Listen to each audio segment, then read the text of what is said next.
همو تصویب کړی ده یا منظور کړی ده تر قلی اردوګانو پورې تر لیواګانو پورې. نو زموږ خو فقط دا سوله چې امضا مو کړله وامستول، نور چې آیا په دې باندې عمل کیږي که نه کیږي،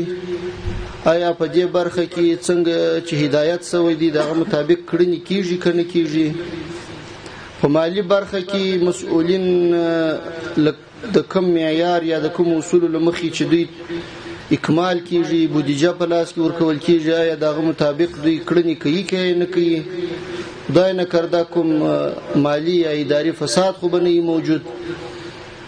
دا بیا زموږ په تاسې باندې زړه تړلی چې دلته خو موږ ملګري لرو، مفتشین لرو، پلټنه کوي، او که چیرې خدای نه کرده داسې یو کړنه کېدله چې هغه یا د شریعت سره په ټکر کې وه، یا د قانون او د اصولو سره په ټکر کې وه، یا د امیرالمؤمنین حفظه الله د فرامینو سره په ټکر کې وه، یا د وزارت د اوامرو او هدایات سره په ټکر کې وه، نو دوی به په هغه برخه کې متوجه او دغه مخه به نیسي، اصلاح کوي به. د نه اصلاح په صورت کې به بیا خپل ریاست ته معلومات ورکوي او هغه بیا زموږ سره معلومات شریکوي. ډېر وختونه دا موضوعات راځي موږ ته، مثلا د یو چا په حق کې شکایت راځي،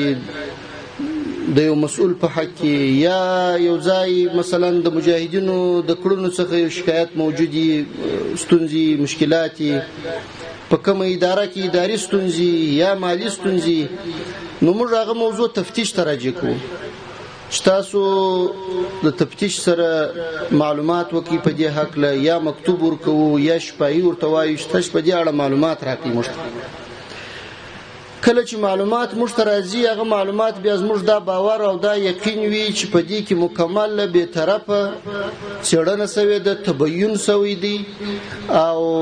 دا موضوع هر اړخیزه څېړل شوې ده. کم تحقیق،